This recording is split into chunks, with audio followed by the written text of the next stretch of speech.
Good afternoon, comrades. Good evening, even.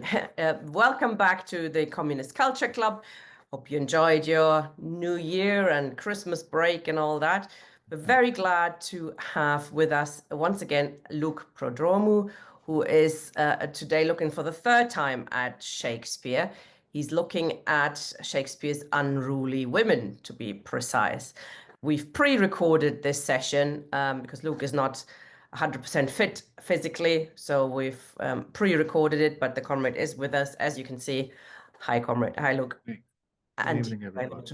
to answer questions afterwards. Do you want to say anything before I start showing the video? So thank you for coming along, and I hope you continue to trickle in and still be here in just over an hour so we can have an interesting discussion of the issues I try to raise, which I think will be of some interest, I hope. Let's see.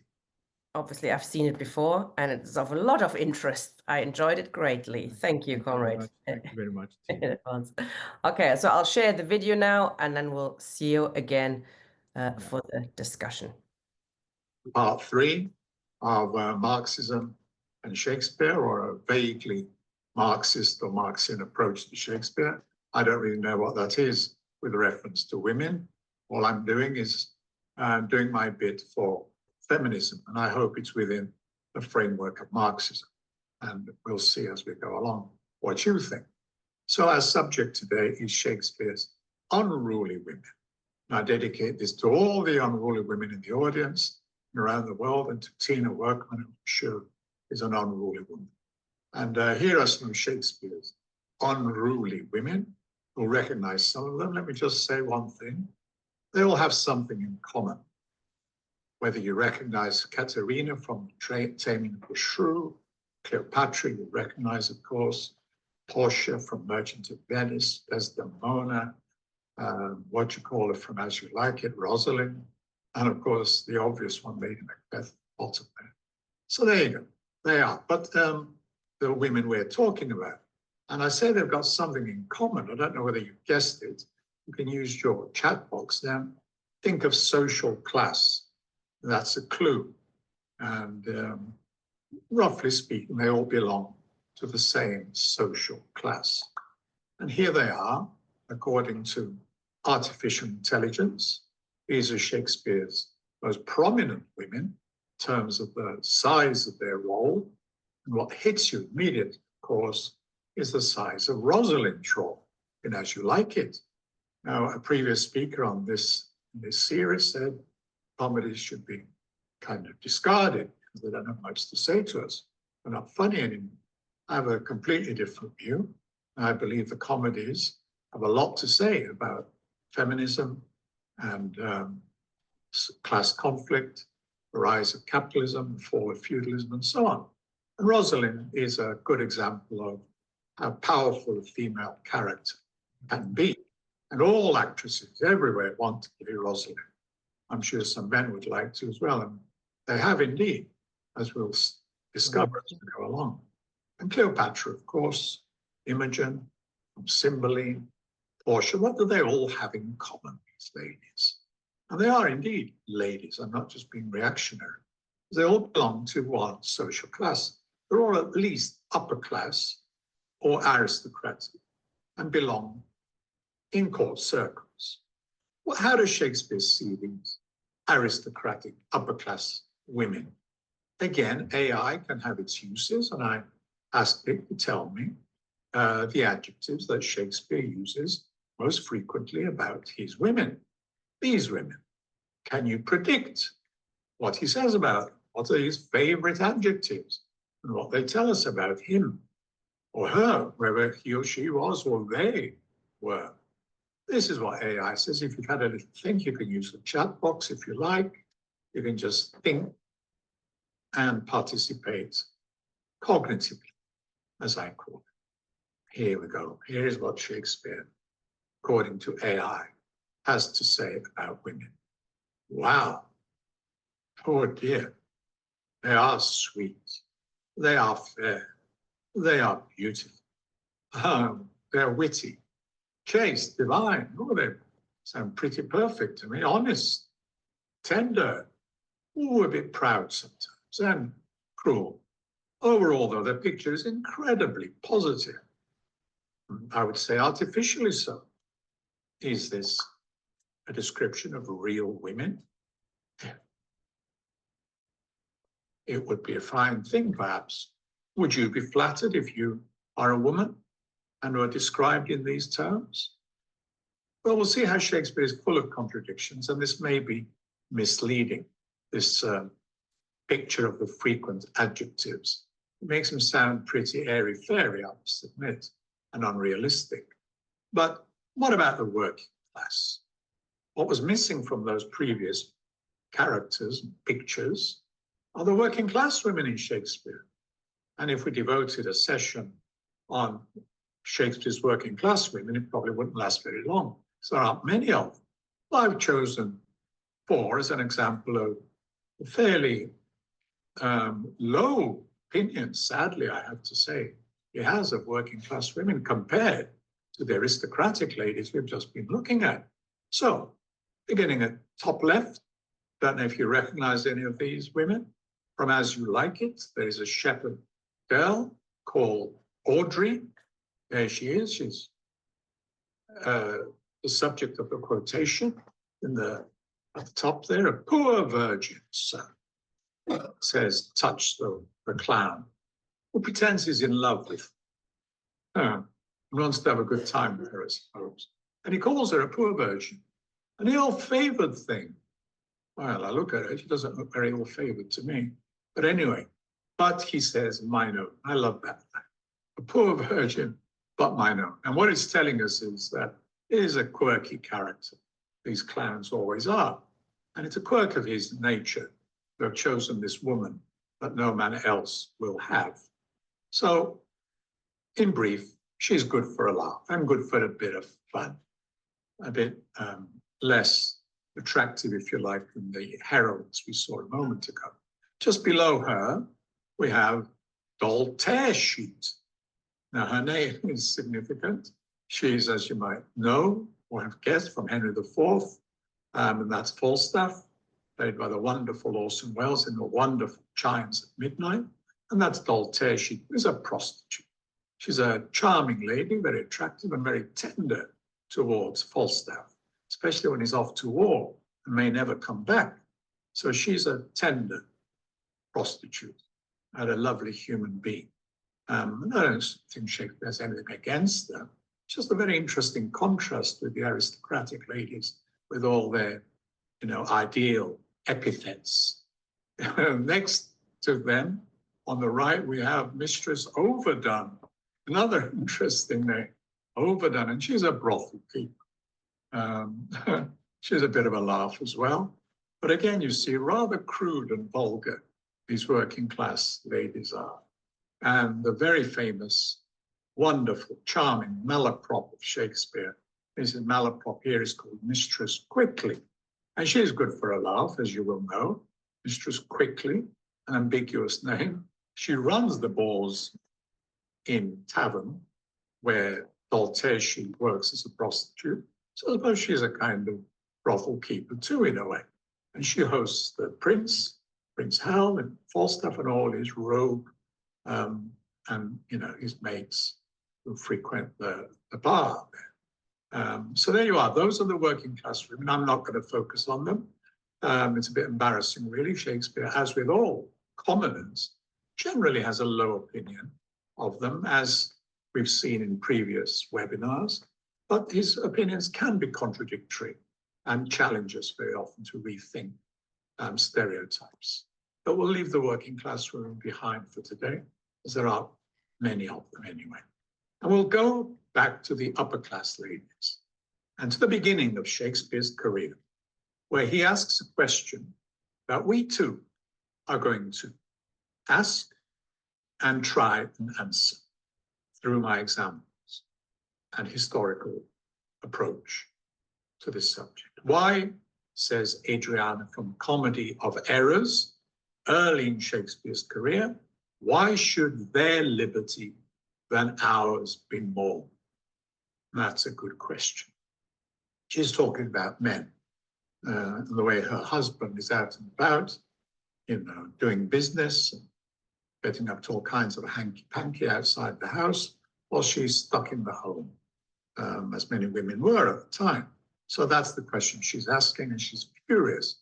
She has a sister, a younger sister, who, as always in Shakespeare, there's an older sister who's a bit radical, and a younger one who's a bit of a conventional stereotype. Her name is Luciana. And she replies to her big sister, Adriana, well, you know, the reason why men have more power than we have, their job is to bridle your will, to control, to constrain. And will, of course, is your desire, your wish, your power of choosing, but also it has a sexual connotation to keep your sexual urges in rein, as it were, the bridle of your will. And the wonderful Adriana, her riposte is great. There's none but asses will be bridled. So well said, Adriana. So she's a feisty fighter against male supremacy and oppression. And as said earlier, I'll be seeing women in Shakespeare within a historical framework. And it's very simple. I've used it in all three of these talks. And my assumption is that all of Shakespeare's plays, they all reflect one way or the other, directly or indirectly, the decline of feudalism and the birth of capitalism. And it's a painful process. And that transition, I think, is reflected in the patriarchy that we find in many of Shakespeare's plays as he looks back to the feudal age. And also, there are many examples of what I call proto-feminism in Shakespeare.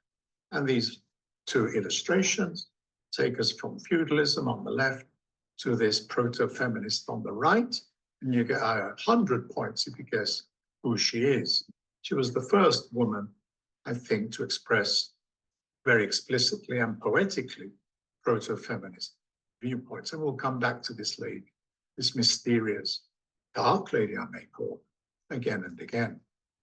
So, an example of what I mean by the feudal approach to women in Shakespeare. From the very well-known Taming the Shrew, Katharina, fairly early play once again, and a very ambiguous play, I think, full of contradictions. You know Katharina from the film. You must have seen this notorious, very controversial play, where Katharina, throughout the play, fights and fights like a true sister of Adriana against the oppression she faces and being treated as a piece of property to be married off to the most, if you like, the first comer. And that, in this case, it's Petruchio. He's the main guy who's courting her. And we'll come back to him later. But notice the key words that Katharina uses, which are redolent of feudalism: duty and lord, sovereign, tribute, obedience.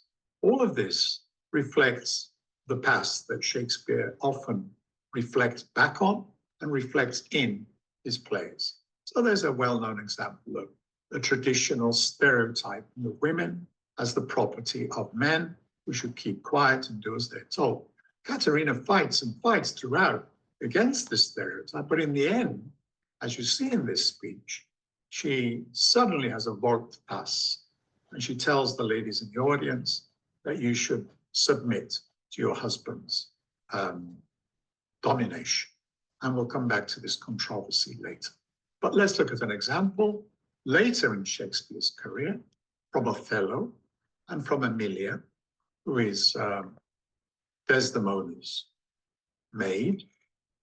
Poor old Desdemona, you'll know the story of Othello, whether from the play or the opera by Verdi. And she, of course, Desdemona, will be killed by a jealous husband, Othello. And at the end, Emilia, her servant, refuses to remain silent. And she gives Desdemona a lesson. And if she had listened to that lesson, she may not have died at the hands of her jealous husband. And she's saying, as you can see, that, a bit like Shylock's speech about Jews and why they're as human as Christians. And she's saying wives are as human and have the human needs that men have too. Whatever men do, we have the right to do. So we have feelings, affections, 5 senses. We have a desire for sport, which again has a sexual connotation. And we are frail sexually as men are. So let them know, these men. If they don't like what we do, it's because we're learning from them. Touche, well done, well said, Amelia, one of my favorite Shakespeare characters. And often this speech is cut, which is really disgraceful in any production which cuts this speech. This is just an extract from it. We'll come back to it later. So there are 2 examples of the feudal perspective and the proto-feminist, or the early capitalist view of womanhood. And I'll come back to that idea as well. So to sum up the historical background, this is the look back at the patriarchal society that Shakespeare often indulges in. And these were the rules that my unruly women will be breaking. Basically, women were property. They had no rights. They were property, but they had no rights to property, unless they had no brothers, in their family. So they were really treated as objects with no will, completely passive, and they had to know their place and keep quiet. Shakespeare sums this up in one of his plays when he says to a young lady, a man says, Duke Theseus, in fact, Midsummer Night's Dream, to Hermia, to you, your father, or brother, or husband, I would say, should be as a god. So that's the stereotype from the distant feudal past, which still echoes in Elizabethan England. And in that England, we find this character I showed you earlier, and I called her the Dark Lady. And she was the first woman in England, and I think a heroine, I could call her that, of the feminist movement, one of the founders historically of feminism. She was the first to publish poetry under her own name. Because posh people in those days usually avoided using their own names because they were kind of ashamed of writing poetry. That includes the men, of course, and this rare example of a woman writing poetry under her own name. And indeed, she challenges feudalism and patriarchy in this poetry. I don't know if any of you know who she is. I can give you a clue if you've been reading the papers recently. A novel by a famous American novelist, Jodi Picoult. I'd never heard of her, but I'm told she's a bestseller. Wrote a whole novel about this lady, and a very controversial novel it is too.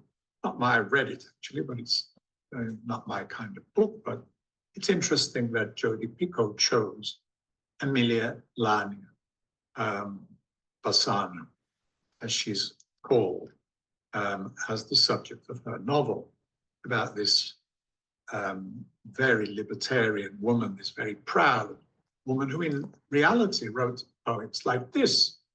And as you can see, the key words save you poring over this text. I've highlighted that the subject of the poem I'm giving you here is the equality between the sexes.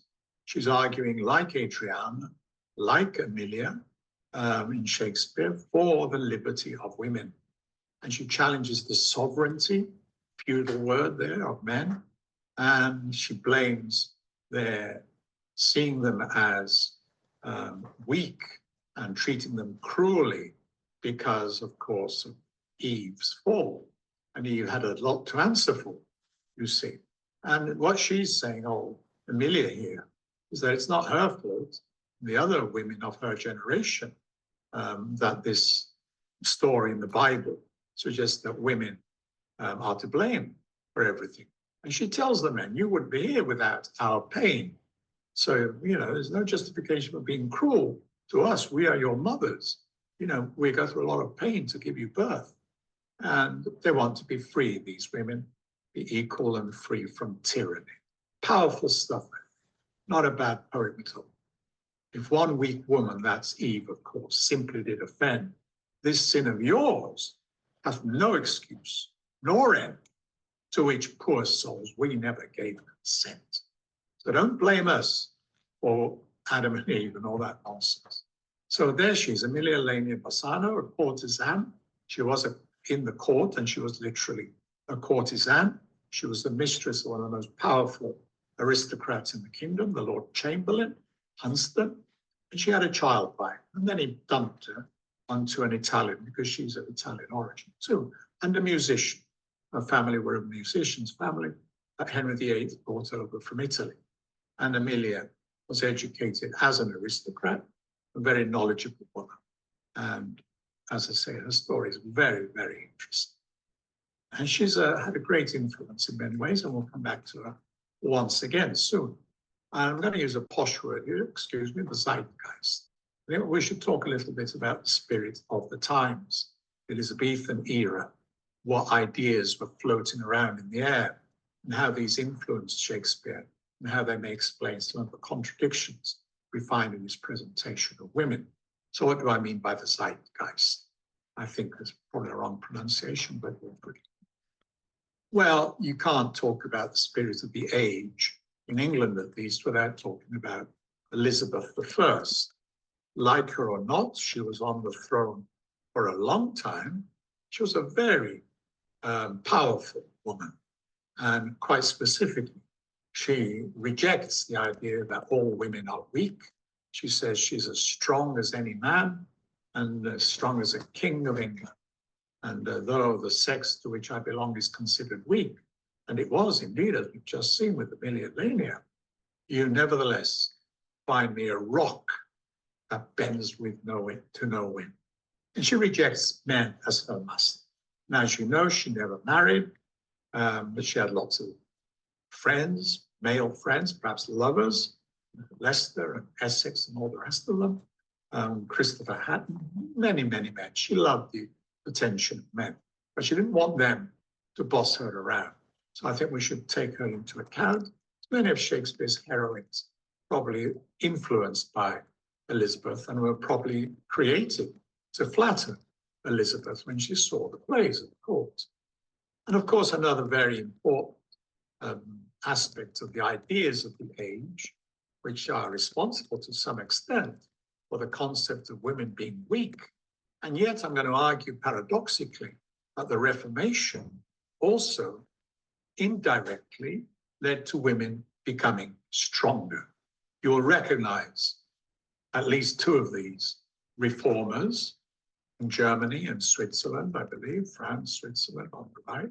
So I don't want to state the obvious. I'm sure you guessed the guy on the left, who is Martin Luther, the guy on the right, who is John Calvin, and they, of course, were the chief leaders of the Reformation against Catholicism, its rituals, and its Latin Bible, and so on. Very important movement, I think, and we'll see why. Chap in the middle is also a very important Protestant figure, anti-Catholic, and he was one that Engels singled out as a precursor of Marxism. If you can guess his name, or if you know it, again, you get top marks. I discovered it through my preparation for this talk, and this is what Engels said about Munzer, Thomas Munzer, who led a peasants' revolt in Germany against one of the princes as part of the Reformation. He was executed in the end, but he wanted lower taxes, justice for ordinary commoners, peasants, and he paid the price. So I can see why Engels looked back with admiration at Thomas Munzer, with his radical views on equality. And as I say, these ideas of the reformers of the Protestant Reformation weren't directly feminist, but ideas like radical equality, of course, and other aspects of Protestantism would help women to become potentially more autonomous and recognized for their individuality. Calvinism, of course, made a big contribution, according to Max Weber, as you all know, to the idea of capitalism and how it came about, the aspects of the Reformation and the Calvinist strain of the Reformation that connect with capitalism are, of course, the individual, the focus on the individual, the virtues of hard work. If you're one of the elect, this idea was developed later, that your hard work and success, your thrift, your efficiency, select you as one to be saved through your works, as it were. So it's associated with these qualities that led to industrial organization and capitalism. And you'll know this from R.H. Tawney, great book. But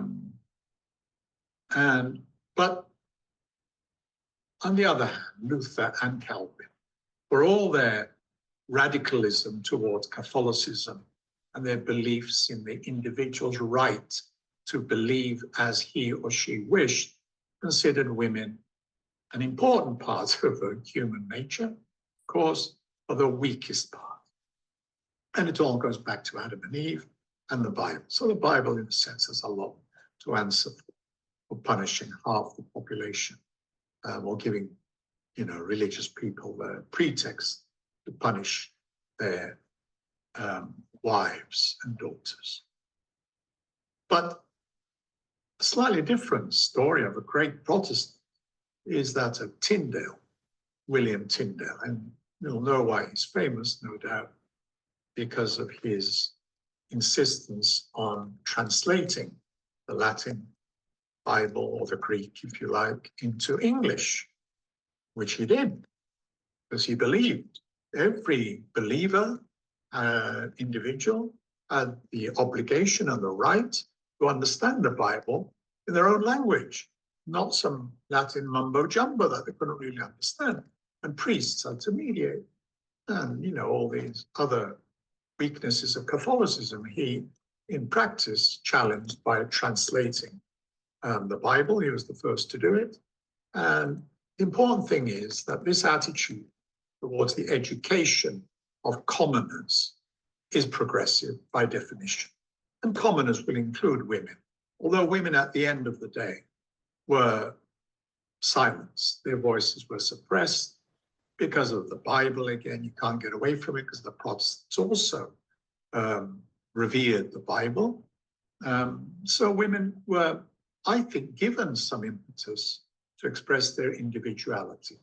But the Reformation, with the closure of the convents, didn't help much, because in the convents, women would very often get a very good education, become very sophisticated. And when Henry VIII closed them and robbed them, the women were, ended up once again in feudal terms with, in the role of wife and mother.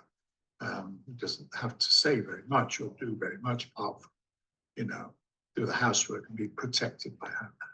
So there's the wonderful William Tyndale, who, like Thomas Munzer, paid the price for his beliefs. And he was vindicated, as you know, in the end, because the King James Bible, 1611, is about 70% at least shaped by Tyndale's brilliant translation in English. So there you go. So moving on. There we are. Another aspect of the zeitgeist we can say is humanism. And there's a painting by Raphael, which many of you will recognize, which captures the spirit of humanism, which I think is interesting to couple with Protestantism because of the questioning of received wisdom of the Catholic Church. So the humanists, as you know, this is the School of Athens, this painting, look back to the Greeks and the Romans and their curiosity about life in their own secular way, science, philosophy, mathematics, and they admired these philosophers a great deal, Aristotle, Plato, and Leonardo da Vinci, who's in there, I think, in the role of Plato. But it's a fascinating painting where the Renaissance in Europe is painted at the same time as painting ancient Greek philosophers. And it captures the spirit of questioning that we associate with humanism, although it wasn't always anti-religious, but one of the original humanists that I'm going to look at in connection with Shakespeare is this chap, who was a poet and often considered the first humanist, an Italian. He wrote sonnets to Laura. Can you guess what his name is? And he had a direct influence on the sonnets of Shakespeare, but in a very interesting way, as we shall see. Now, this great humanist and sonneteer is Petrarch. And look at the way he presents women, old Petrarch. Amazing.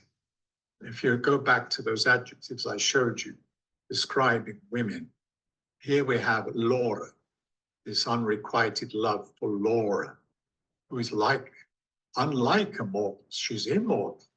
She's like an angel.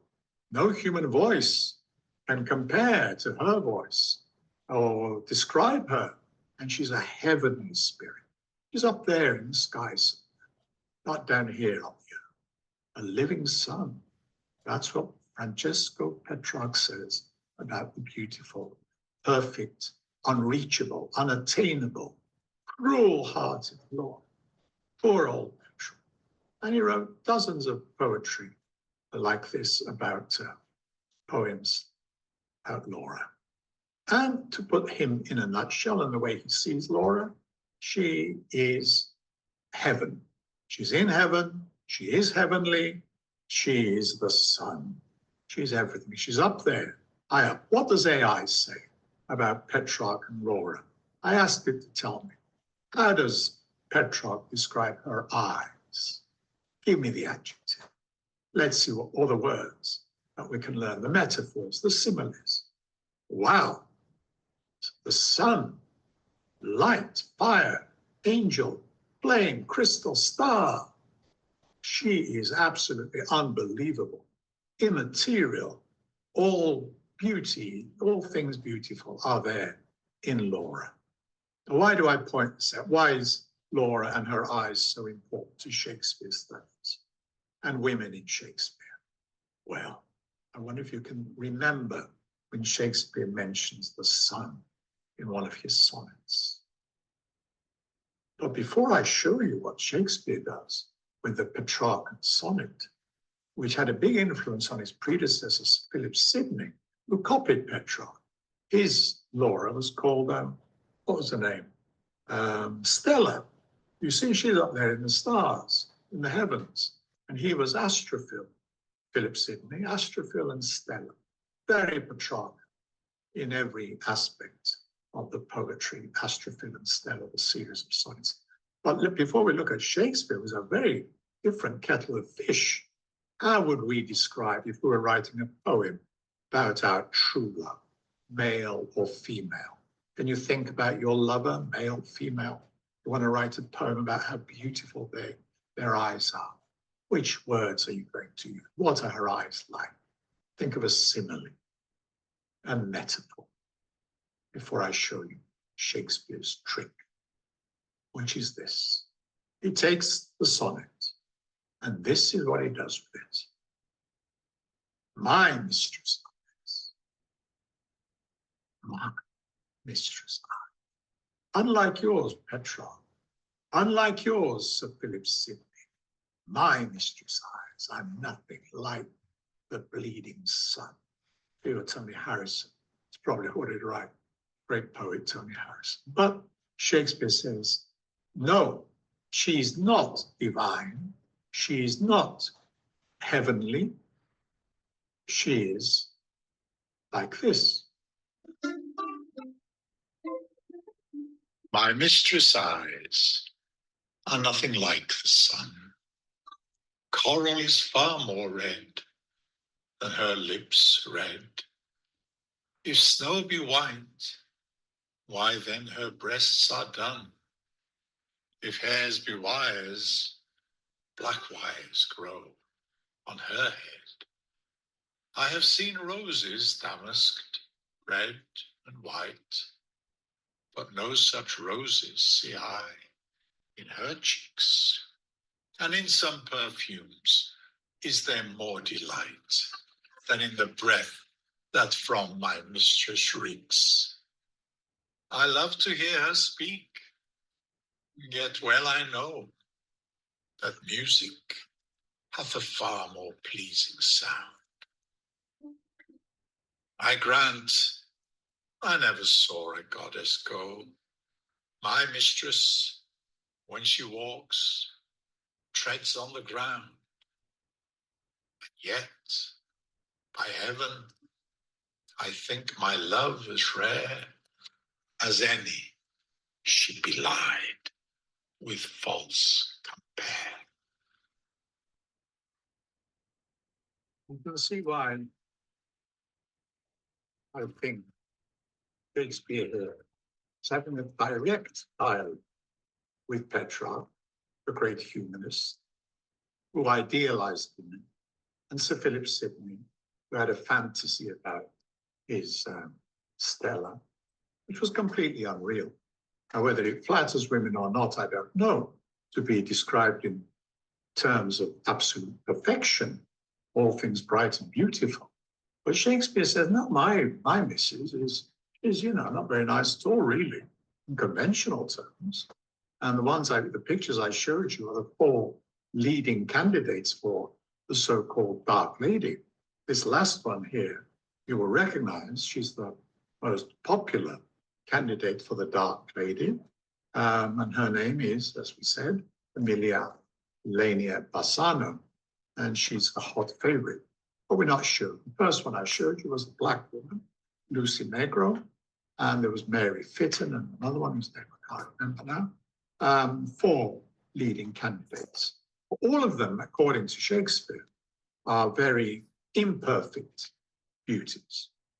You can see for yourselves what he means. I don't have to labor the point, but it's interesting at the end where he says, I never saw a goddess.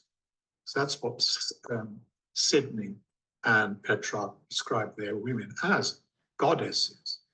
My mistress, when she walks, treads on the ground. So he's literally looked up to heaven. What a genius this man was, as Petrarch was doing. And he brought the women down to earth, which is what he'll do in some of his plays as well. And yet, look at that final couplet, yet by heaven, the ironic use of heaven, not literally, but it's an exclamation, an ironic emphasis. He's really unlike Sidney, unlike Petrarch. I think my love is rare. Rare means both rare and also beautiful, as any she belied with false compare. You see how wonderful that poem is. Now, I'll leave it to the unruly women in my audience to decide which poetry they would like to be addressed to them. A Petrarchan sonnet, where they are divine, or a Shakespearean sonnet on the Dark Lady, which is less than divine. All too human, all too frail. So, before we leave the sonnets, I should mention one more aspect of these wonderful poetry, the poems, 152 of them. Most of them, as you will know, 2/3 of them are not addressed to the Dark Lady at all. They're not addressed to a woman at all. They're addressed to a man. I don't know if you know the man here on the right. You may say, well, that's not a man, that's a woman. Well, that's the whole point. Shakespeare writes this sonnet about this fair youth. He's in love with this fair youth, as we can see. A woman's face, with nature's own hand painted, hast thou, nasty mistress, my passion. This is the same man, Shakespeare, who's writing about the Dark Lady in such original ways. And here we have very original Oscar Wildean poem about the fair young youth. And Oscar Wilde obviously did follow Shakespeare along this path. And he wrote a special book about the sonnets, Oscar Wilde.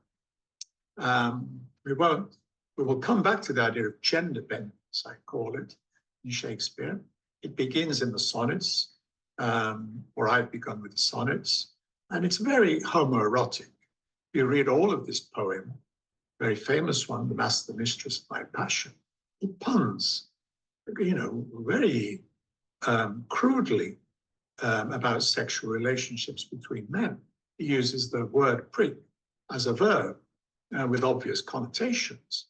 and nature pricked thee out for others' uses, he says of the fair youth, was probably the Earl of Southampton.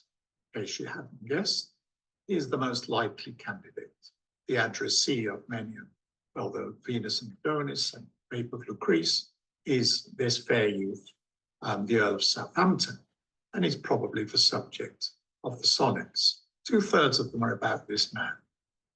We'll come back to this idea of gender bending and his exploration of different aspects of sexuality in his poems and plays. And to finish with humanism, a word about the great Erasmus.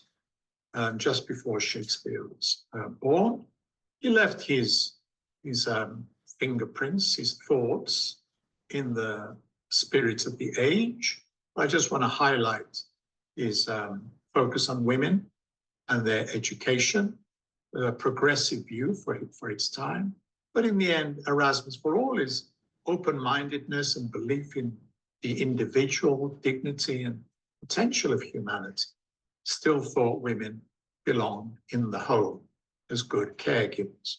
But it had a great deal of respect for women and people he disagreed with. He was a very dialectical thinker and not at all dogmatic, attached to the Catholic Church, but quite open to ideas from Luther, with whom he had a long correspondence.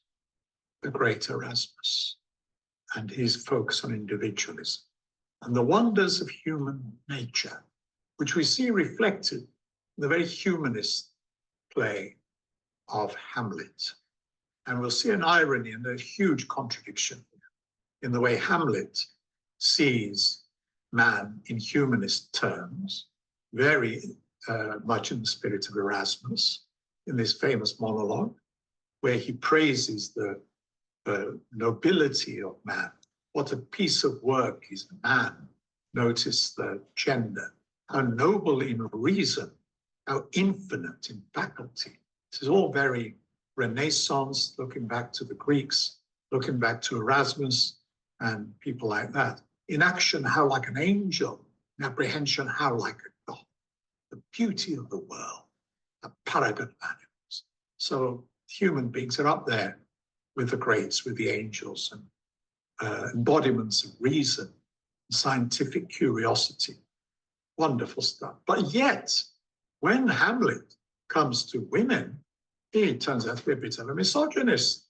When his mother betrays him, he feels her frailty, marriage to Claudius, husband's brother, frailty, thy name is woman. You see, he's shocked and very misogynistic about his mother. But then we take Ophelia, his lover, or potentially the girl he's going to marry, the daughter of, Polonius, Ophelia.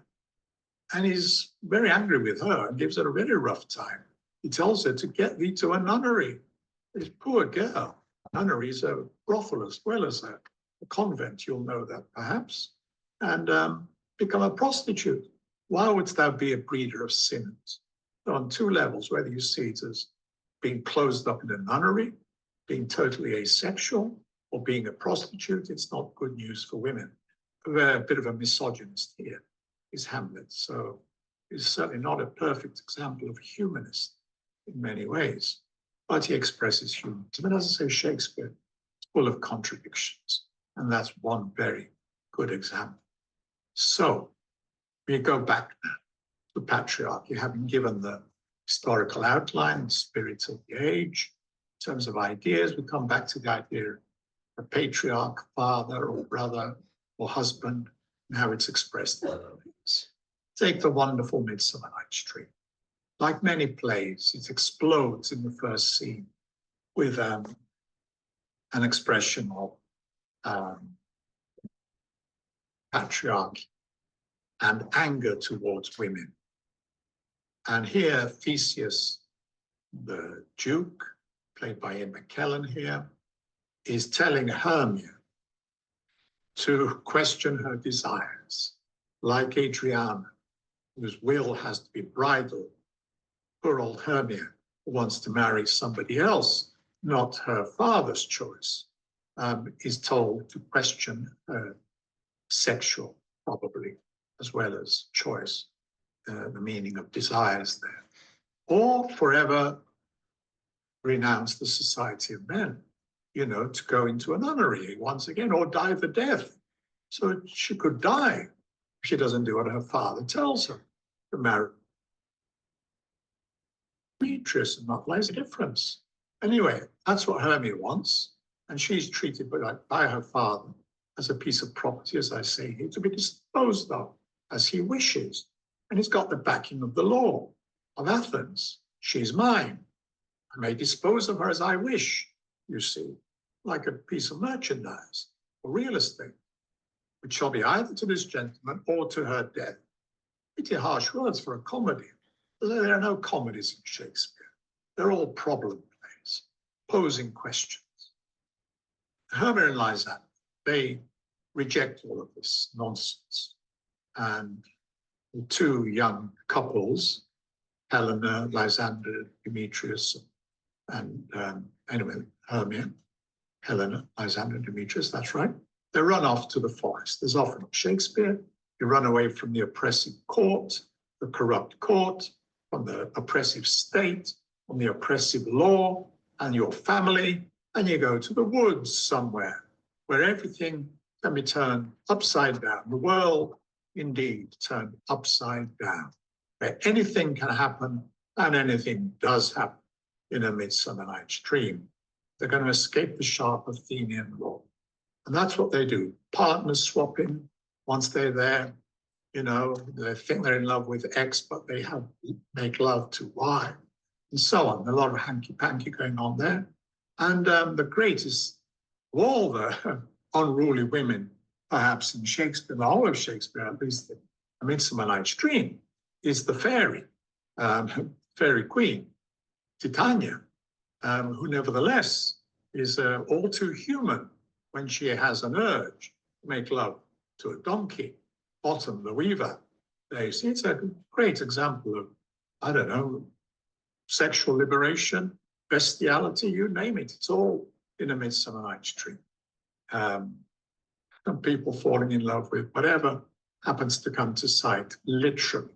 So the magic potion, I suppose, of eroticism and how it distorts people's perceptions. So she's about as unruly as they come. Great play. But I think a problem. It ends happily, of course, with marriage. And that's what makes it a comedy. That's about all there is. It is funny in places as well. I've played it and love it deeply as a play. But let's go to the Taming of the Shrew. And back to patriarchy. There's Caterina once again, the rebel, the fighter, and there's Petruchio, Elizabeth Taylor, as you know, Richard Burton. The important thing about Caterina is that she wants to be sold off, or she doesn't want to be sold off to the highest bidder by her father. And here she is telling her father, what do you want to do? You want to make me a stale amongst these mates? So she's pointing to the men who come to marry her. She rejects all of them. She doesn't want to get married. She wants to be like Queen Elizabeth, I told you. There are women in the plays which flatter Queen Elizabeth's choice of not choosing to get married. And a stale, by the way, is a prostitute. It's a slang word for prostitute. The Taming of the Shrew. Fantastic play, apart from the very problematic ending. And you know what I'm talking about, because sometimes people think it's so reactionary at the end, after 90% of it being this feminist woman, Caterina, fighting back like this against the men. There's Petruchio, and she knows he wants her for the money. He says so. I came to Padua to wive it wealthily. You see, Petruchio's down on his luck. He's a posh guy, but he needs money, as we often find in Shakespeare's plays. And Caterina's got lots of money. And they have these wonderful debates and slanging matches, and she gives as much as she takes, the waspish Caterina. And there's a lot of sexual innuendo. And if you go further and you explore this dialogue and the other dialogues, they get more and more almost pornographic if you know what all the puns are referring to. But we won't go any further because we'll get arrested or something. But there they are having a good old ding-dong, Petruchio and Caterina. But the problem is that I refer to what makes it a problem play. It's in the last 5 minutes, we get this sudden reverse, this satanic ex machina, where suddenly Caterina reverses her position and tells the women in the audience to behave like a feudal wife, to submit, to show duty to their prince, who is their husband, and do as they're told. Completely conventional point of view, contrasting profoundly, and I think ironically, with the rest of the play. When people say it shouldn't be put on because it's reactionary and encourages abuse of women, I think it's absolute nonsense. It's there to debate, to generate discussion. And in Shakespeare's time, many of you may not know, there was a kind of follow-up to The Taming of the Shrew called The Tamer Tamed by one of Shakespeare's contemporaries. So The Taming of the Shrew is part of a theatrical debate on the role of women, and we should look into that historical background before we reject Shakespeare as just reactionary, because 90% of the play, I would say, is feminist. The last few minutes are poking fun at this feudal idea, in my view, but you're welcome to disagree. Look at Othello. Explosion of patriarchy and death for women who don't obey their father. This time it's Desdemona, and he is shocked that she has run off with Othello. She's stolen from him like a piece of property, and as far as he's concerned, she's dead if she doesn't do as he wants and not marry this black man, Othello. And look at what she says, this wonderful Desdemona, tragic Desdemona, and I'll tell you why in a minute, from my point of view. She's not a moth of peace. She's tough, she's brave, she's innovative, she's radical. Why? She loved the Moor, the black guy, and she went to live with him in the 16th century in Venice, of course, where everything happens. But anyway, she pays no attention to the fact that he's black. She saw Othello's visage in his mind, and to his honor and his valiant parts did I my soul and fortunes consecrate. So that, dear Lovelace, I be left behind, a moth of peace, and he go to the war. The rights for which I love him are bereft me. So she wants to go to the war as well, with her husband, not stay at home like Erasmus's, Luther's ideal woman. So Shakespeare goes beyond Luther, beyond Erasmus, beyond Calvin. That's why I love him. And this is Desdemona. But why does she die a tragic death? Because in the end, the remnants of feudalism are running in her blood, in her culture. And look at the language she uses about her father and about her husband, Othello. The key words I've highlighted. And they explain the paradox, the irony in which she's trapped, and why she dies. Because these words silence her when she most needs to speak. Duty, duty, duty, 3 times. Jew, 4 times. My Lord, Lord. You see what I'm getting at? She's transferring her allegiance from her father to the next man, her husband, Othello. Well, that's all well and good. But when things start going wrong, you have to forget this allegiance to remain silent and obedient. And she doesn't do that. And she pays the price, as we shall see. Romeo and Juliet, not at all romantic, soppy stuff. It's hard-hitting. almost pornographic, as it's been called by many critics. But here I'm pointing out to another father, Capulet, who sees poor old Juliet as baggage, again, property, you see. He can do what he likes with it. And tells her to shut up, speak not, reply, don't answer me, my fingers itch. He's threatening her with physical abuse. Shakespeare is there, Me Too, long before Me Too was even thought of. And we'll see him in other plays where he's a precursor of the Me Too movement. So what is he? What is his daughter? What is wrong with her behavior? She's chosen to fall in love with Romeo, an enemy of the family, the Capulets, the Montagues, as you know. And here she is. I'm going to show you just one speech as she's waiting for Romeo for the first night of sex and love and passion.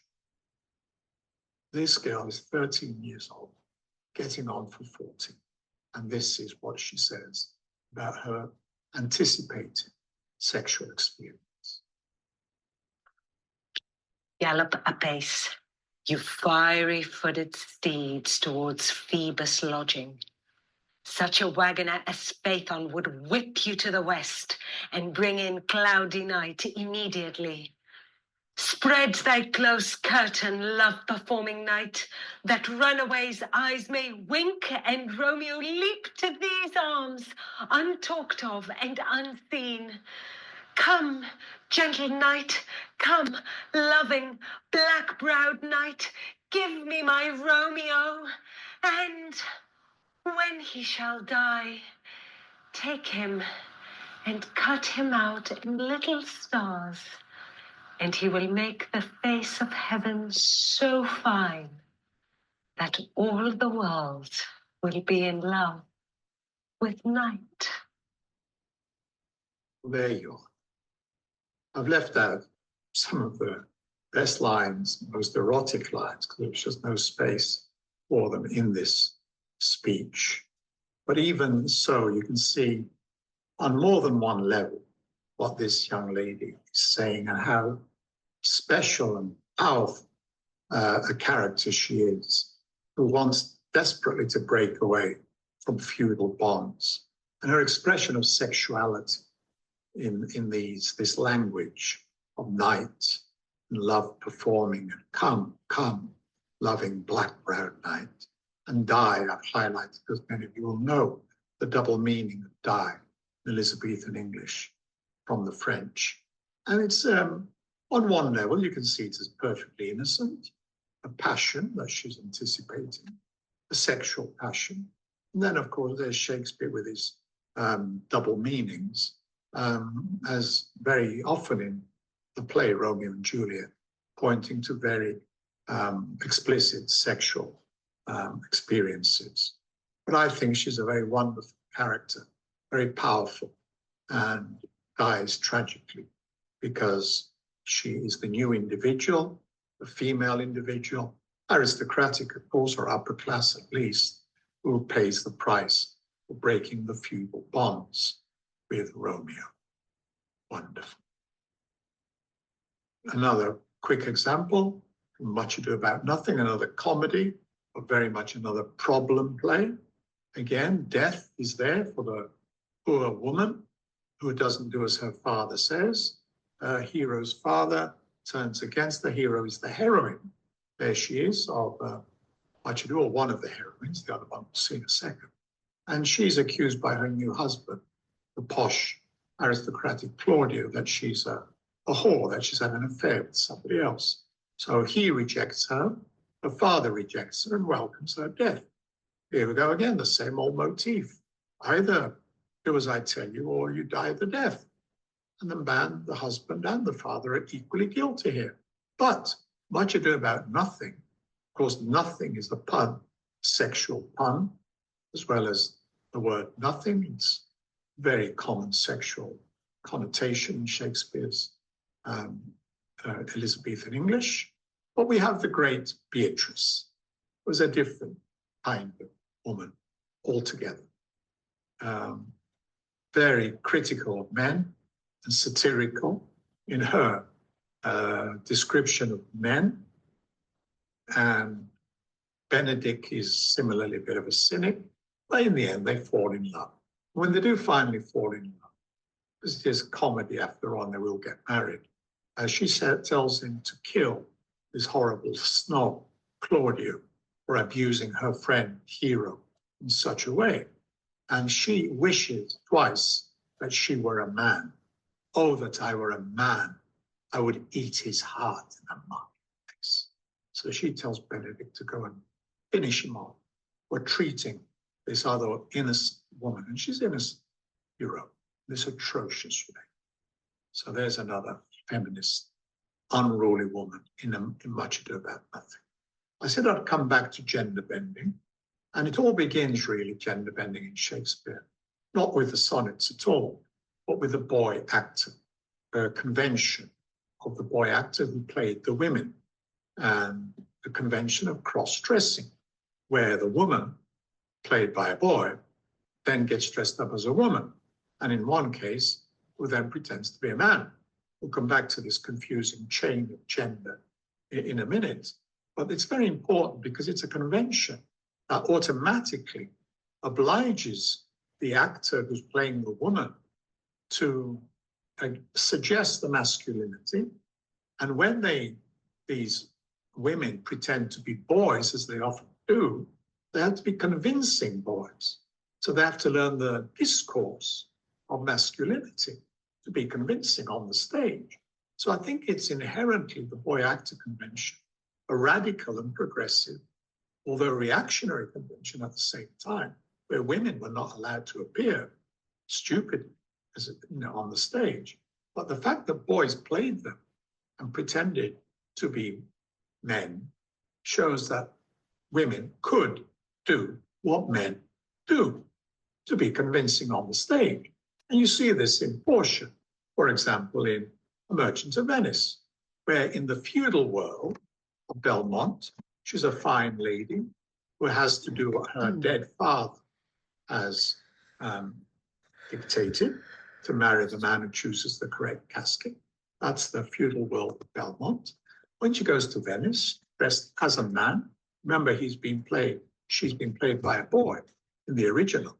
She has to be a man who's in control, who is the judge, who takes initiative and challenges the stereotype of patriarch. Just by definition of pretending to be a man, she can do it. And we see it on the stage, that women can be as effective as men. You see when they're acting the part.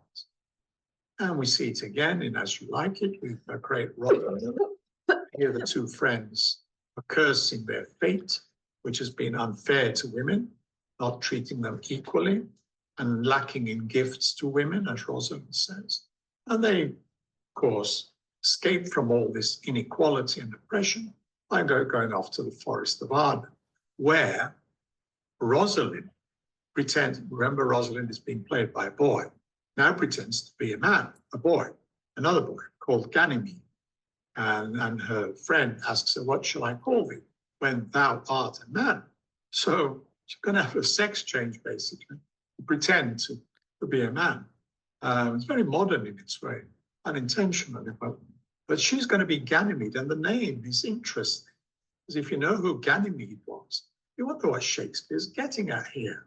For those in the know, Ganymede, to the people in the audience, probably aristocrats, most of them, who would understand this Greek mythological reference, quite obscure, I think, even then.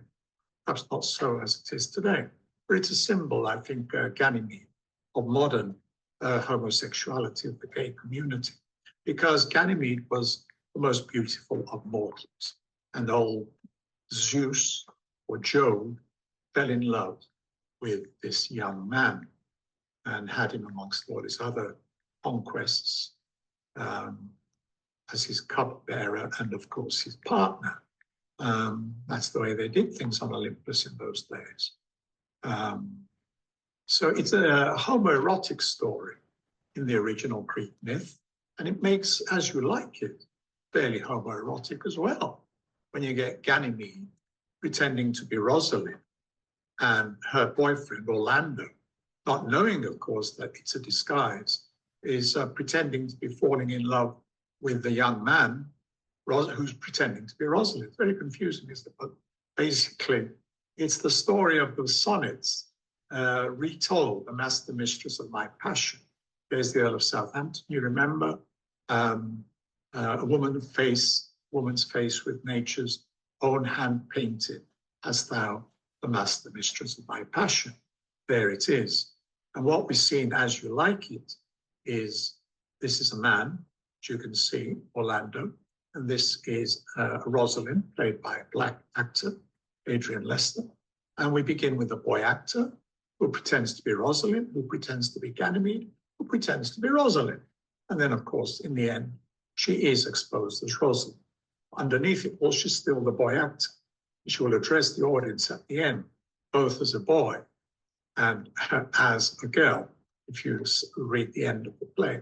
So it's a fascinating play, As You Like It. God forbid that we should not perform these plays anymore. They say so much about sexuality, gender, and their connection to feudalism, the rise of capitalism.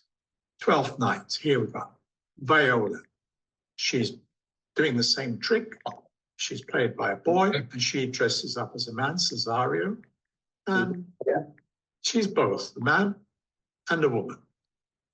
And this leads to some confusion when her master, Orsino, this is Cesario now, Viola's disguise as a boy, called Cesario, a young man, is the search, she becomes the servant, as he, Cesario. And her master is Orsino, who loves Olivia. Olivia falls in love with Cesario, who is really a woman, but she doesn't know she's a woman. And she falls in love. See how confusing it can be. It's all comedy of errors, really, later in Shakespeare's career. What will become of this entanglement of genders and sexuality? It's very confusing. How is it resolved? It's resolved then, I think, in a very problematic way, which will lead us to our final theme of silence. Cesario, says Orsino at the end. He's a boy, remember, a man, Cesario, but he's Viola in disguise. When he discovers that she is in fact a woman, he decides to drop Olivia altogether and to marry Viola instead. You see? Cesario, come, for so you shall be while you are a man. But when in other habits you are seen, Orsino's mistress and his fancy's queen. So, I don't know whether Viola wants to be married to him. She does have a soft spot for him, as she tells us. But we don't hear her response. She's silent at the end of 12th Night. One of my favorite plays, I was Sir Toby Belch once in my youth. I love the play, This Side Idolatry. But it has a very weird ending for a comedy. Of course, everybody has to get married to somebody. Olivia will marry her twin brother, Viola's twin brother, Sebastian. Orsino will marry his twin sister, Viola. And he's only just discovered that she's actually a woman. He thought she was a man. So you see what I mean about gender bending. But the rest is silence. We end with the silence of Viola at the end of 12th Night. Does she want to marry him? You know, they've hardly gone out. They've hardly got to know each other. You know, in the twinkling of an eye, he decides he wants to marry her. Why doesn't she speak? She lost her voice? Ah, she speaks, says Harriet Walter in her new book. Harriet Walter is a great Shakespearean actress, played many of the roles we've been discussing.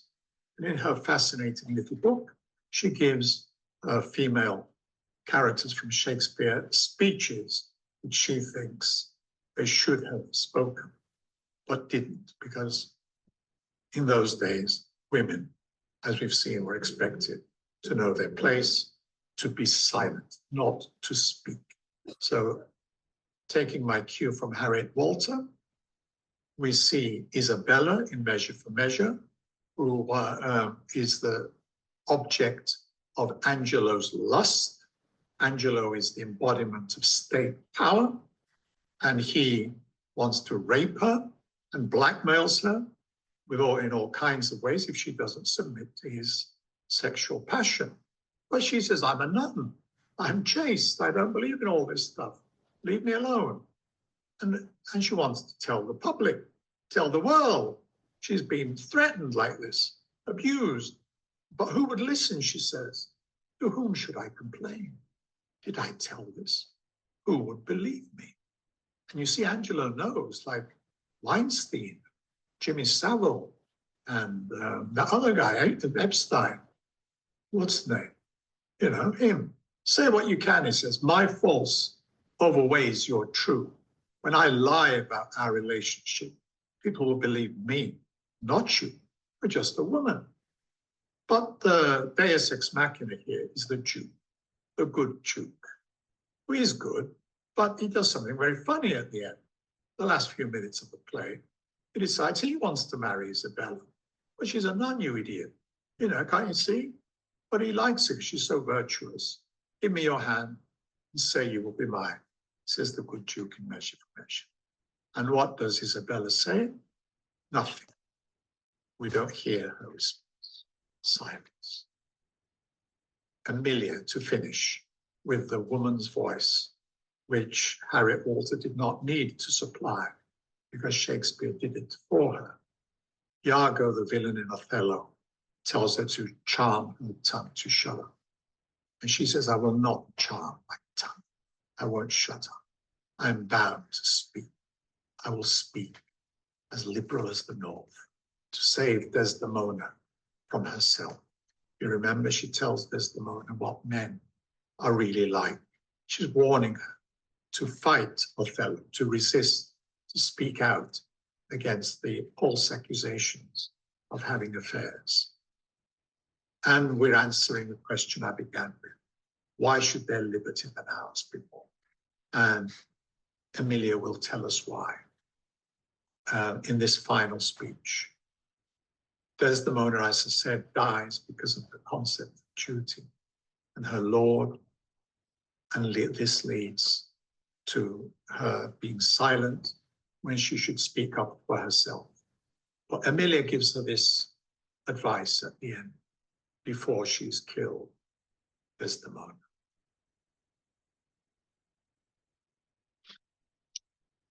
I think it is their husbands' faults if wives fall.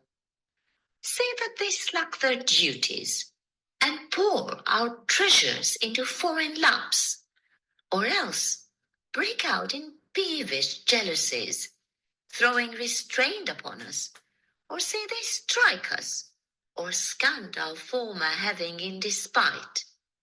Why, we have gulls, and though we have some grace, yet have we some revenge. Let husbands know their wives have sense like them. They see and smell, and have their palates both for sweet and sour, as husbands have. What is it that they do when they change us for others? Is it sport? I think it is. And does affection breed it? I think it does. Is frailty that thus hers? It is so too. And have not we affections, desires for sport and frailty as men have? Then let them use us well. Else let them know the ills we do, their ills instruct us so. Good old Emilia. I think that speaks for itself. If you don't know the speech, go back, study it. It speaks for itself, and which is what I wanted to finish on, the note of a woman speaking for herself against the patriarchy that has oppressed women for so long and still does to some extent, as we can see here. In Scotland, a few years back, I collected this news item about a law banning forced marriage. It has no place in the 21st century, whereas in Shakespeare it was common currency, and forcing women to suffer in silence when they're victims of forced marriage. By passing this law, the Scottish government has given a voice to a silent minority, It's what we've been trying to do in this presentation, which I think Shakespeare does to a large extent, often within the framework of the contradictions which characterize him and his faithful expression of the spirit of his own age. And I'll leave you with this question, this debate. 2 points of view by Adrian Noble, my old university director, who then went on to be RSC director for many years, artistic director. And old Adrian says that Shakespeare was reactionary, a bourgeois, monarchist, and a conservative. I think he himself is quite left-wing, actually, Adrian Noble. That's the conclusion in true about Shakespeare. But Juliet Stevenson, a woman, actress, and a great one, says we don't know what Shakespeare was and we don't care. The plays ask the most anarchic questions. That's the key word. They don't attempt to resolve them. Why should? Well, we, as progressive people in the 21st century, might try to resolve them, and we should. These questions are important, these contradictions. They're not easy to resolve, but you decide who you agree with. Adrian Noble, Shakespeare was just a Tory, a monarchist, or Juliet Stevenson, who says he's challenging us every time in all these plays to ask questions. And that's what I believe. So apart from Harriet Walter's book, here are 3 other books I've been influenced by in the years past: Shakespeare and the Nature of Women, great book, 2nd edition, Julian Duesenberg. I've quoted Elliot Krieger before, A Marxist Study of Shakespeare's Comedies, and the wonderfully named Penny Gay. She stole my title, I'm sure she did. Shakespeare's Unruly Women, as she likes it. So I read her book some years back. I can't remember whether I got this title from her or not. But anyway, it's not my exclusive property by any means. So thank you to these wonderful writers, Penny Gay, Juliet, and Elliot Krieger, for their help. And thank you for listening. Any questions, I'm here to answer, discuss things. Thank you very much.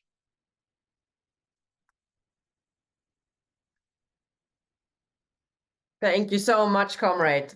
If you could switch on your camera now, Yes, Luke. here I am. Thanks very much, Luke. That was a brilliant presentation covering a wide range of issues and subjects. So thank you very much. Well done on that.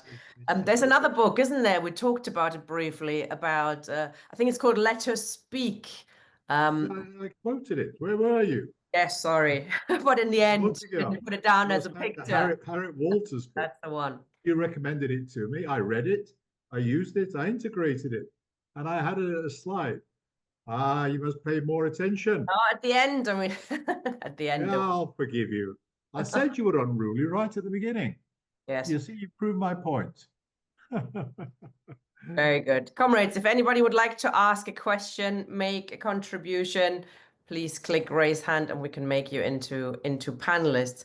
Now you mentioned, I mean, this is quite interesting. You did mention this is of course all produced in the period from feudalism to capitalism. So it reflects all these changes that were taking place in that really sort of very fruitful political period, exciting political period, because it was going different ways. So feminism, you know, it probably doesn't exist as a term then, I would have guessed, but certainly the role of women is looked at as very interesting. And you know, and they are not revolutionaries, Shakespeare's women, but they do break the rules, and that's how you presented it. I think that's really very interesting. It doesn't touch, of course, on the more historical role of women. We had a bit of a discussion in the chat. We don't have to go into too much detail about that. But of course, further back in history, women and men lived together, much more egalitarian. And there was a period when women had to be put in their place and had to become property so that men could prove this is my child, so I can leave my property to my child. Is this kind of it that doesn't find any reflection in Shakespeare, that further back history, does it? Not that I've noticed at all, Tina. No, not really. I think the big break seems to come with religion. If that state is, primitive communism, let's call it, if when it existed, I think the echoes have probably faded, and religion had been around long enough to replace, I think, any such influences, and seems to have dominated the previous centuries, right up to the Reformation, as I said, and the beginning of the questioning of the, Christian inheritance and religion generally. And I think that is a very interesting threshold, a turning point, which directly or indirectly, I think, began a process of liberation, where, as we saw time and again, the question of equality with men kept being raised, whether in Shakespeare or in other sources. It was there, and somebody had to begin to focus on it. And Shakespeare edged his way to doing this, you see, right from the beginning in the Comedy of Errors, as I said, and right till the very end. The late period, King Lear, the romances, women seem to play a central part in his plays. And they're, as I said, full of contradictions. We see the tension pulling back towards feudalism on the one hand, and tugging forward towards the new individualism, which inadvertently, perhaps, the Reformation sparked off without meaning to, because they didn't have a very high opinion of women because of the Bible and other socioeconomic conditions, no doubt. But they had begun a revolution in the thinking behind religion, which focused on the individual and the reading of the Bible in your mother tongue. And I think these processes did indirectly spark off what has become later what we call a more fully developed feminism, leading to Mary Wollstonecraft a couple of centuries later. But she had her predecessors, as we saw, and Amelia Lanier was just one example I gave. There were others, the Countess of Pembroke, Sir Philip Sidney's mother, and so on. There were other women writing and putting their position, often using a pseudonym. But Amelia Lanier was original in putting her name to her poetry. And that historically is the first time that that had happened.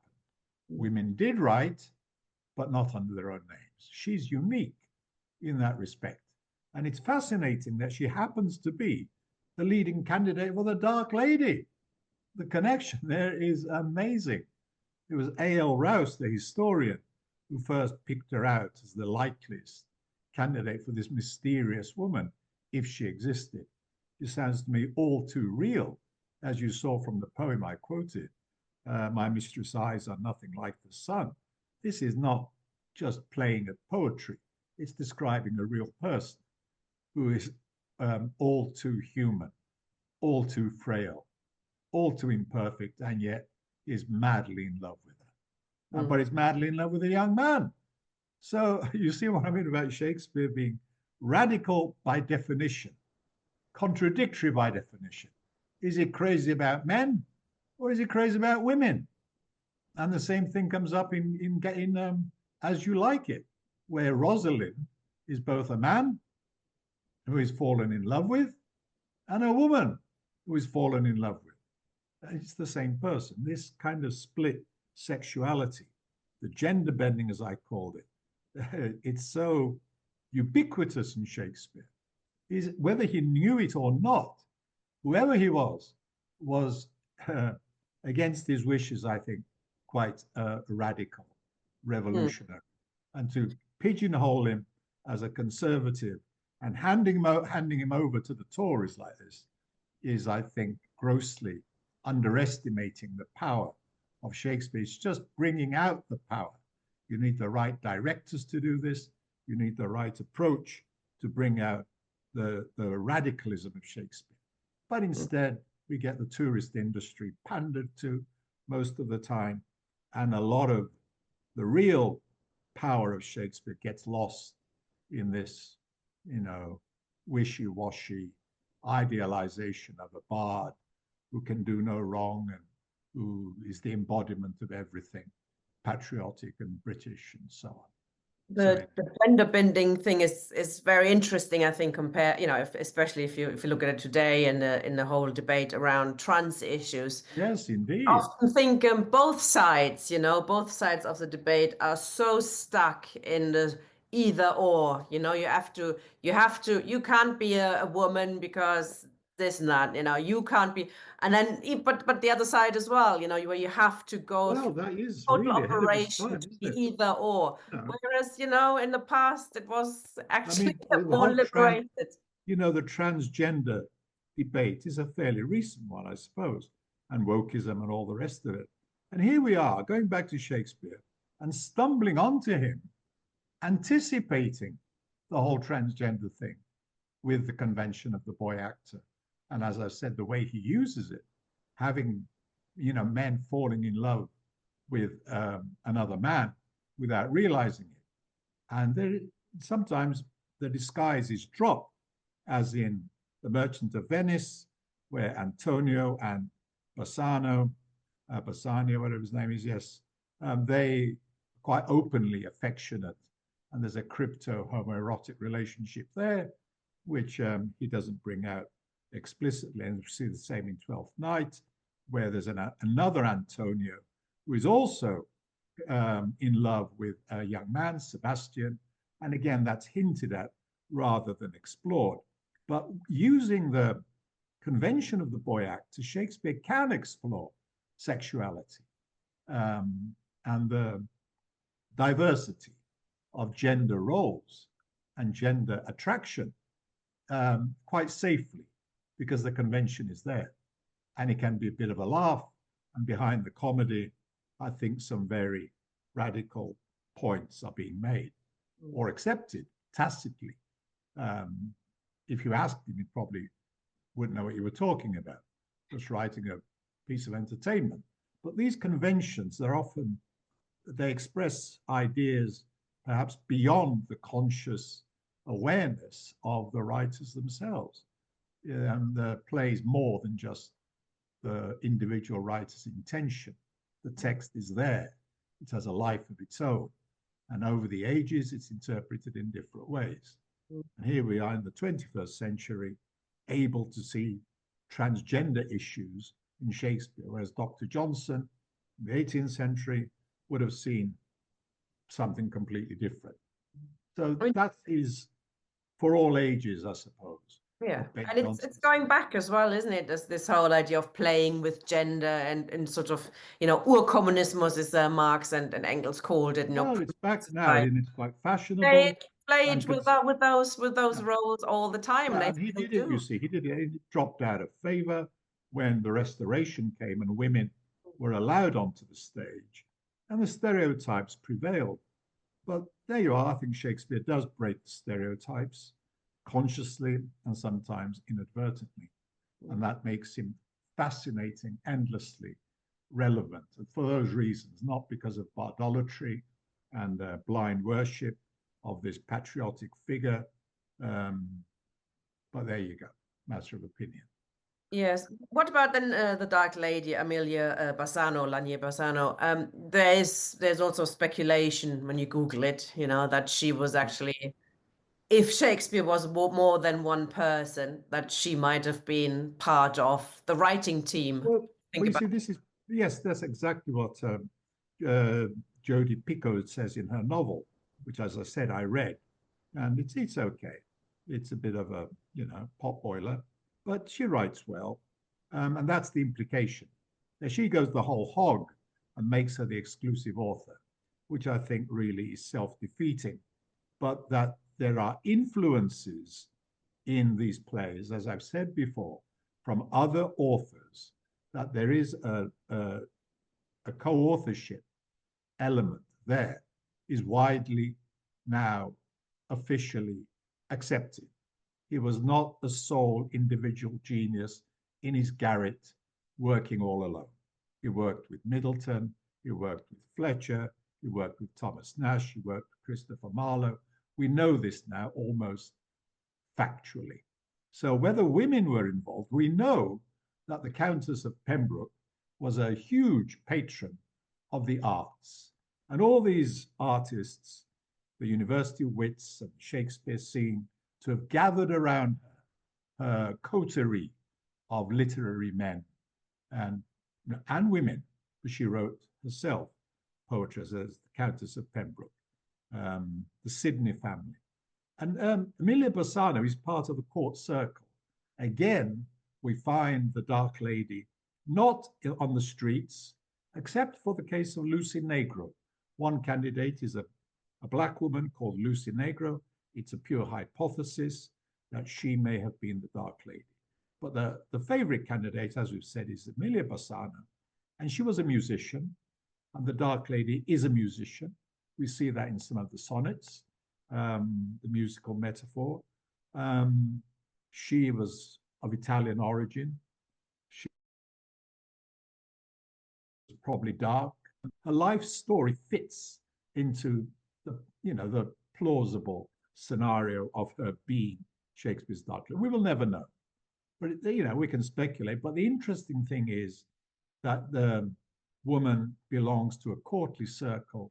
It's a highly educated woman, as only women in the court would be. Elizabeth herself, highly educated woman. And so it's a fascinating connection, and perhaps the mystery will always be there. But what I'm looking at is the actual themes and the implications of these themes in our terms today, and why they are still of interest. The biography, if you like, is the starting point, and the mystery of the biography. But the ideas, I think, should be debated and explored openly and imaginatively. Yes. Let's get back to the Taming of the Shrew, the ending. You did ask me when we recorded it first, and I didn't have a very good answer. I've been thinking about it some more. You've been saying in your opening, you think she's at the end, when she's talking about you have to be obedience to your husband, and etc. You said that she might just be poking fun at him or at the audience, etc. Could she also just be turning the tables a little bit, that she's now playing his game and she's gonna poke him, etc.? That they've actually we will never know. a sort of arrangement, Yeah. Is there a way to not have it as a really misogynist ending? Yes, there is. All we know is that in all the other 40 plays, there's about 40 of them now in the canon, this is not what Shakespeare says about women, that you should get down on your knees, shut your mouth, and be bullied by your husband. He contradicts this time and time again. Well, the works, and whoever was behind them, contradicts this stereotype. So for me, to accept Katerina's volte-face, as I called it, a change of position from one extreme to the other, as meant to be taken without question, goes against the grain of the whole corpus of Shakespeare's plays, where we have Rosalind, we have Cleopatra, we have Lady Macbeth, we have all these women who do not fit into this mold. Now, why would Shakespeare seriously, present a woman like Caterina who fights Petruchio all the way for most of the play?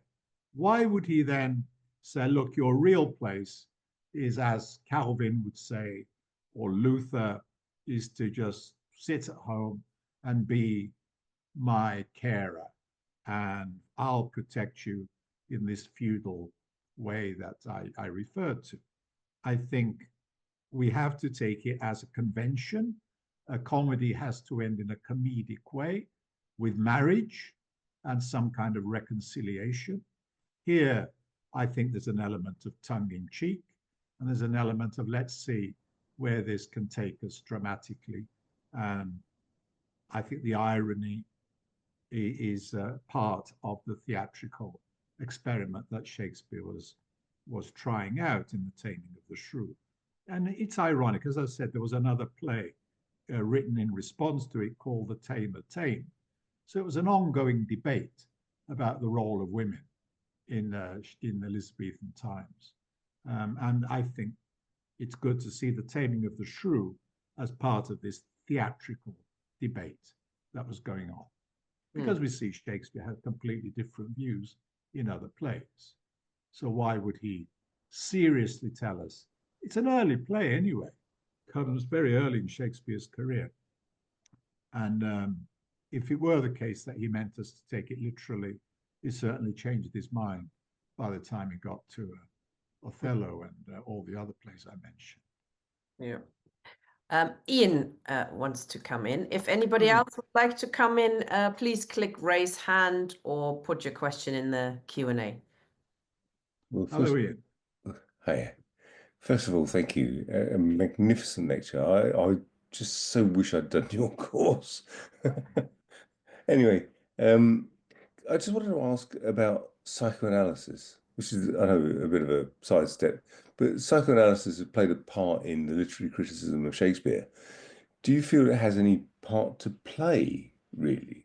One of the things I find interesting is the question of the bestial in Shakespeare. So whether it's Caliban or whether it's Othello or whether it's Puck or whatever, the idea of a kind of bestial id type figure in the context of Shakespeare's plays, and whether that has anything to offer. And what I found so fascinating about your presentation this evening was its relationship to what Freud would have called the polymorphous perversity of what it is to be human.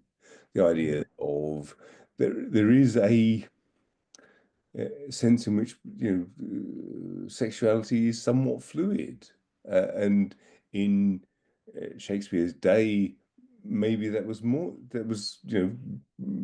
physically expressed in more ways than one. Shakespeare, yeah. And then the other question I wanted to ask was about property, about racism. There's a tendency to think about the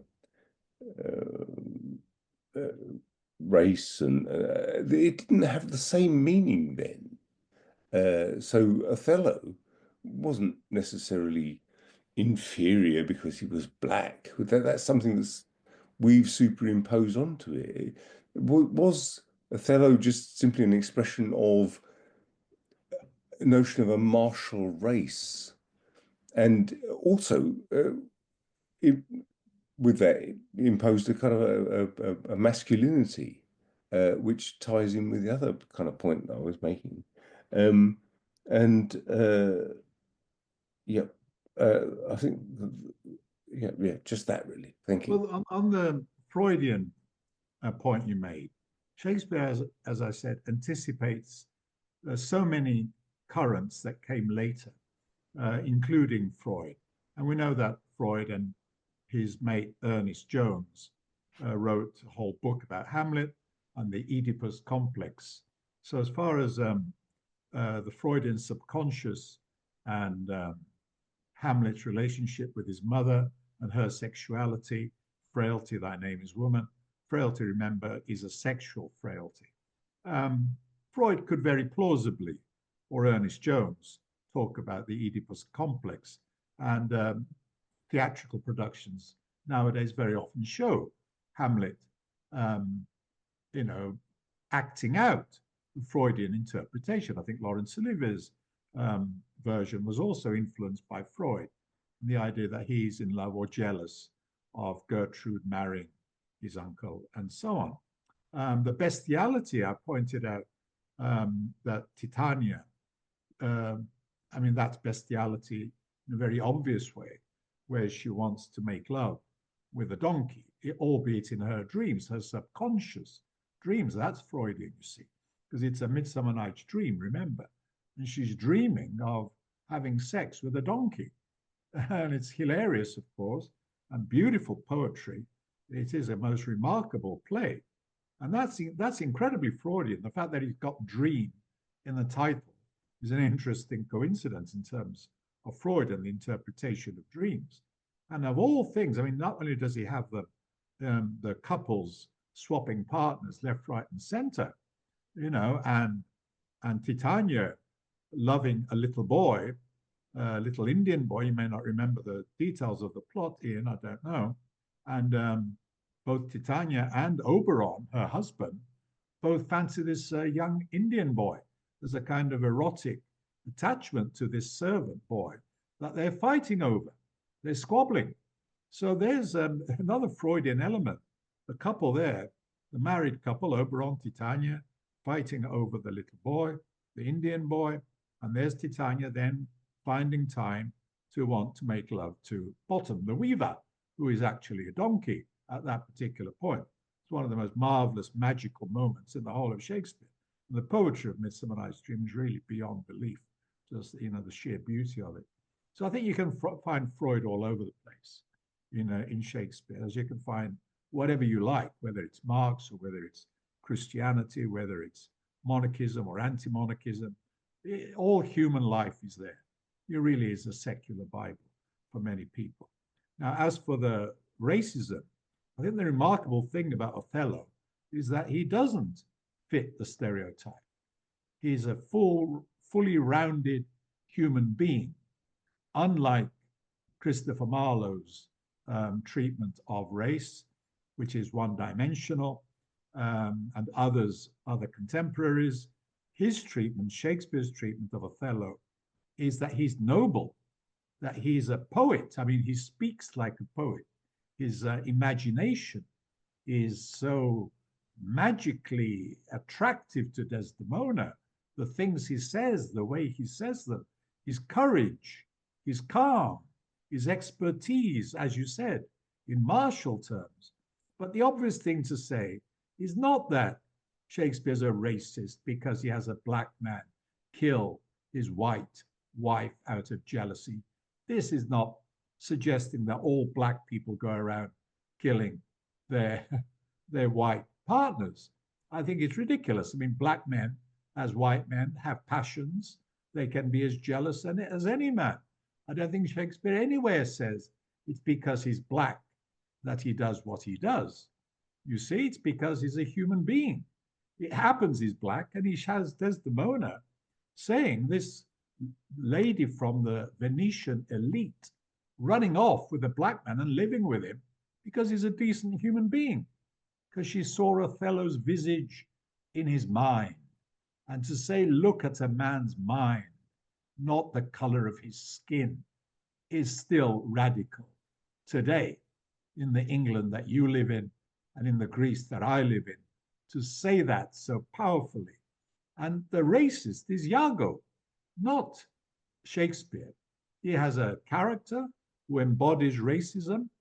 And we don't say, well, Shakespeare's saying that all white men are therefore like Iago, who's a villain and who kills his wife, Emilia, So I don't think we should generalize and ban Othello, the great white bard, approach to Shakespeare, that he's, it's wokeism at its worst, when you end up saying, well, we can't have Taming of the Shrew because of the ending.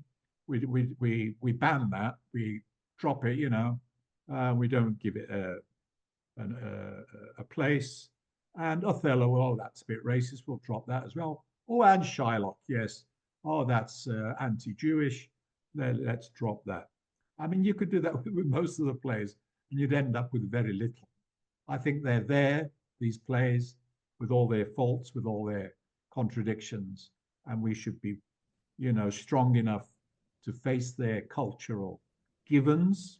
They belong to their time, and we should explore them and respect them as products of a particular historical period, which brings us back to Marx, and beginning with history and talking about historical and socioeconomic circumstances, and not these,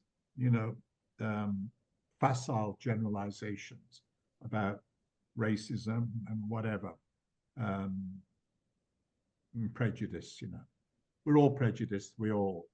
Nobody's perfect, and that's what Shakespeare shows time and time again.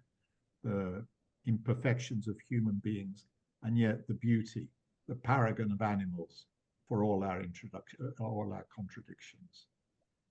I think Ian's got a follow-up question. Go on. Well, less of a question, just simply to agree with you, really. I mean, Othello is not a racial figure, except insofar as he embodies a kind of notion of a martial race and of a sense of passionate duty, in a sense. But so does Coriolanus. I don't believe for a Coriolanus is martial, but he's white. I mean, yeah, his martial aspect is one aspect of his character.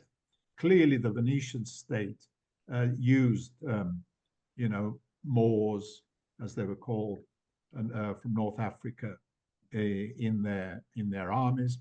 They used mercenaries. They did all kinds of things for very pragmatic purposes. Now, his initial role, of course, is as a general, as a very effective, martial figure. But there's so much more to him than that. His travels, his experiences about which he's so eloquent, his modesty, his qualities, his virtues, until he is trapped, like any of us, like Leontes in A Winter's Tale, who also becomes jealous. He's white. He becomes jealous of Hermione in The Winter's Tale. There's jealousy again. And jealousy is a theme that runs throughout Shakespeare. It just happens that in this case, it's a black man who happens to be a military figure. And he gets violent. Maybe because he's a military figure, not because he's black. That he knows how to solve problems in a violent way. That's his job. And, because we see in Shakespeare white men killing people, their wives, whoever, time and time again. And we don't generalize from that all white men are, kind of villains and potential murderers. So, yeah, it's an interesting debate about racism and Othello, and whether it should be played, and whether white actors should black up and perform Othello as they have done in the past, and whether that is a racist action in itself. It's another debate, but it's an interesting one. The play's the thing, as Hamlet says, Ian. The play's the thing. Luke, I was going to ask you a little bit, getting back to right at the beginning of your presentation, which is the presentation of working class women as either, really rough or crude or prostitutes, or, not really on the stage of history. I guess the same goes with working class men. Do you think, I mean, I know you've been saying, he was from the higher levels of society, etc. Do you think it has to do with the fact that at that time he was concentrating on the layers of society that were making history, that had sort of the most interesting trajectory at that time? You had peasants' revolt before, and you had levelers and Chartists after. But at the time of his writing, it was the nascent bourgeoisie, wasn't it? That was. Yes, as you know, Tina, that is one view of history, that it's great men and important figures higher up in society that historians have often focused on, and not on what was going on at grassroots level. Now, we don't accept that.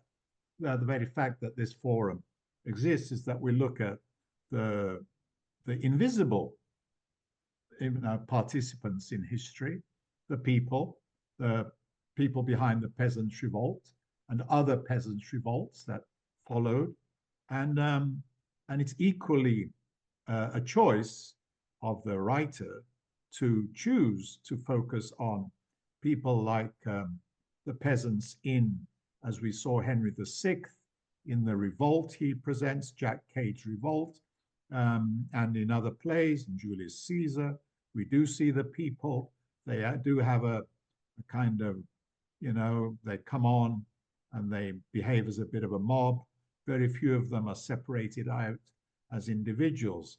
And so he does have opportunities to show them as protagonists, even, you know, when they're in conflict with the ruling elite, as we saw in Coriolanus, and we see in Julius Caesar, that people are very much a part of it, but they are kind of looked down upon.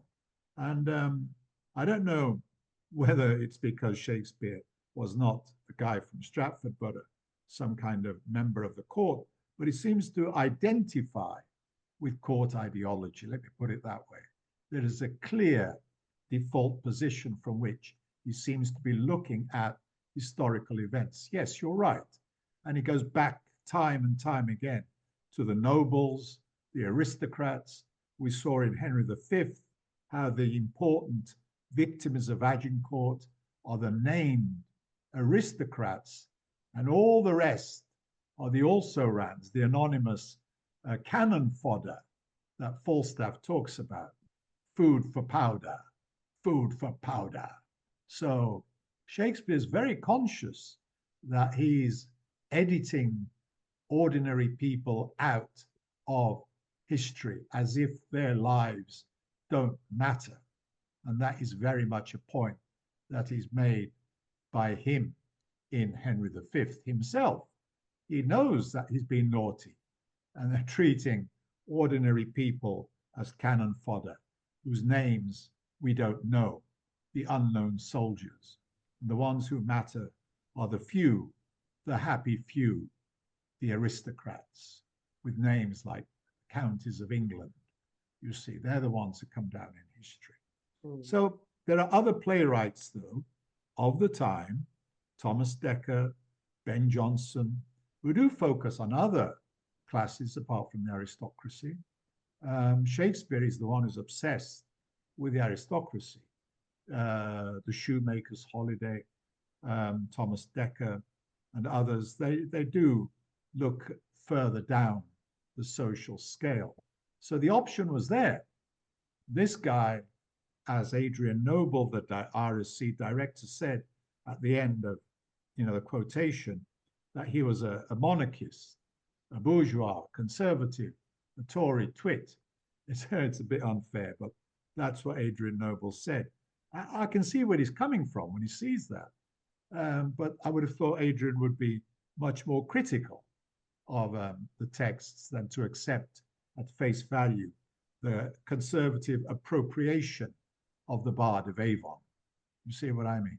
We tried to go a bit further here, and I hope we have done plausibly by going back to the text again and again and showing that whoever this man was, he was riven with contradictions. He was deeply disillusioned with the order of things. And that's what makes Hamlet great. It's what makes King Lear great. You see all this questioning, this doubt, you know, that things are falling apart, and he's pretty pissed off with it. And that's where he gets his characters running off to the forest time and time again to escape the corrupt court. It's an obsession.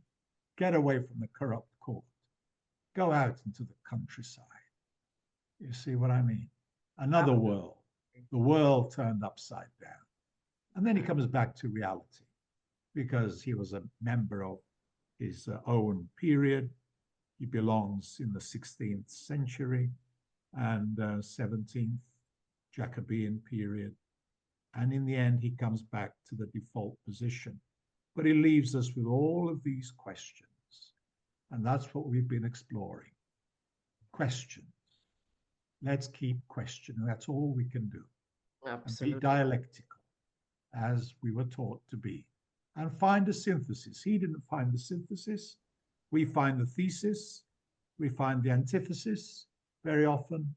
The synthesis we have to, I think, come up with ourselves. That's my view.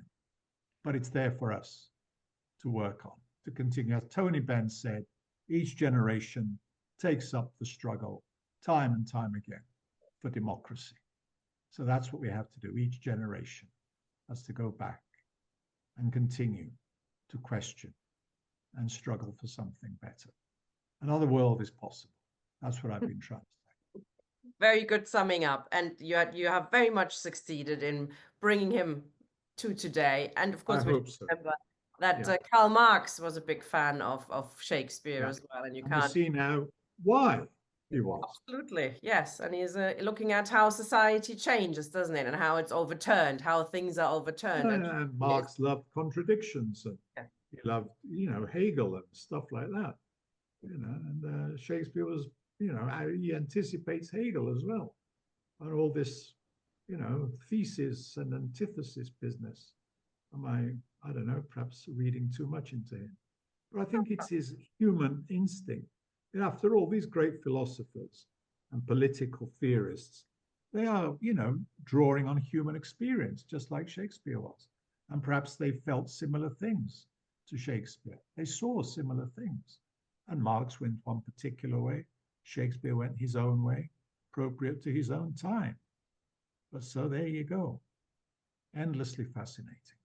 And if you have other subjects that you find within Shakespeare, If my health permits, I'd love to do more, as you know. But very happy to feature you. as they say, salud sobre todo, health above all. Yes, if you're feeling well enough, it would be greatly I'll appreciated. work on it. Well, I was told by my partner this evening, well, you haven't done one on Shakespeare and religion. Perhaps we should look at Shakespeare's controversial relationship with religion or what he believed, because he's not obviously Catholic, he's not obviously Protestant, seems to be at times a bit of an atheist, at least an agnostic. He's again a mystery as far as religion goes. He doesn't fit in at all. Sounds very interesting. Yeah, that's a nice subject. That'd be nice it. You have an open door here. I'll start working on it. Brilliant. Get right onto it tonight. Thank you. Thank you for those who are still here. I see some people are still around. We've got quite a lot of people still around. We had over 50 people. Time for my bedtime. Thank you very much, everybody, for coming along. Take care. You are, of course, in Greece, so it's 2 hours later, so we'll let you go now. Thank you, Luke. Comrades, next week we have a double bill. We've got Deeper Driver. We'll be talking about Guantanamo and some of its survivors. There's been some news recently as well. There's still 15 people in Guantanamo, and this will be accompanied with a book review, a short book review, which we're going to be having more regularly by Mizano Rahman, a comrade who's doing book reviews regularly. If anybody would like to do similar reviews, films, TV series, something short, that would be fantastic, and we'd be happy to feature some of them. Just get in touch, info@ymarks.com. Thank you very much, comrades, and we'll see you next week, 6:30 from now on. Bye-bye, comrades.